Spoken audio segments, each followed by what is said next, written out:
الصبح بدا من طلعته۔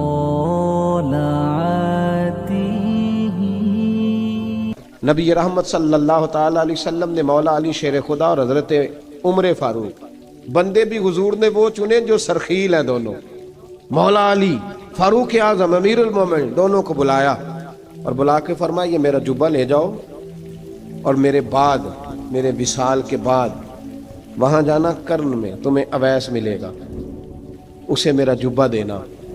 اور دیکھو کیا خوبصورتی ہے لفظوں میں، یہ بات ان کی شان کو کہاں سے کہاں لے گئی۔ محبوب فرمانے لگے اسے کہنا میری امت کی بخشش کی دعا کرے، اسے کہنا میری امت کی بخشش کی۔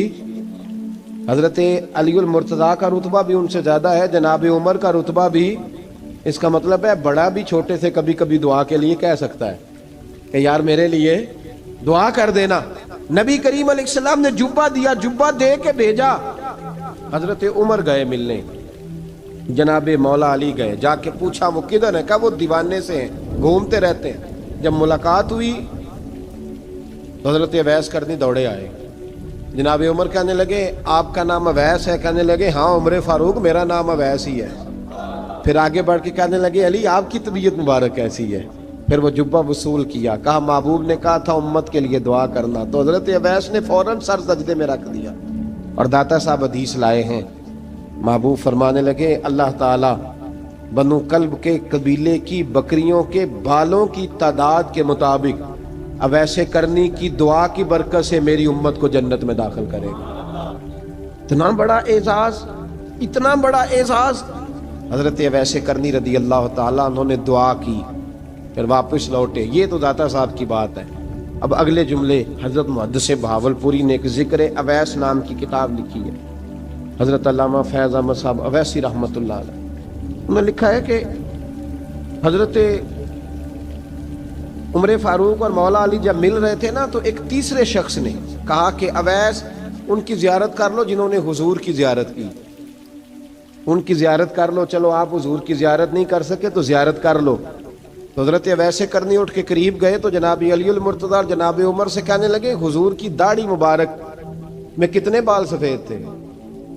زیارت تو نہیں کی، داڑھی میں کتنے بال؟ انہوں نے یہ نہیں کہا ہمیں پتہ نہیں، کیونکہ سوال دوسرے کا تھا۔ ان دونوں کا سوال یہ نہیں کہا ہمیں پتہ نہیں، باقی کتابوں میں الفاظ اور ملتے ہیں، میں وہ والی بات بیان کر رہا ہوں جس میں ادب زیادہ پایا جاتا ہے۔ کہا کتنے بال سفید تھے؟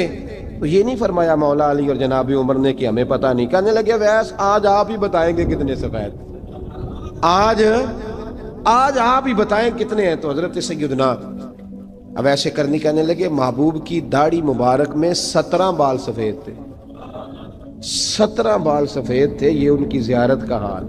حضرت اویس کرنی نے ہمیں بتایا کہ دور رہ کے اطاعت صحیح کرنا، تمہارا ذکر دربار رسول پہ بھی ہوگا اور دربار خداوندی پہ بھی ہوگا۔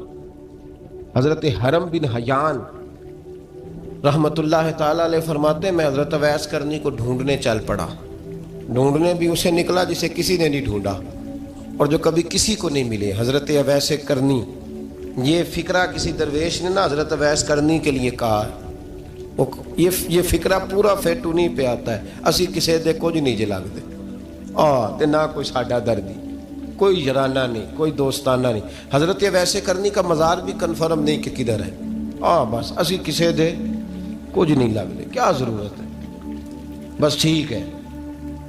اپنا جو ہے انداز سارے زمانے سے علیحدہ کر کے رکھا انہوں نے، علیحدہ، الگ تھلگ۔ تو حضرت خواجہ اویس کرنی کو ڈھونڈتے ڈھونڈتے کہتے ہیں میں گیا، کرن گیا، حضرت حرم بھی نہیں، یہ داتا صاحب نے اس کو لکھا ہے، فرماتے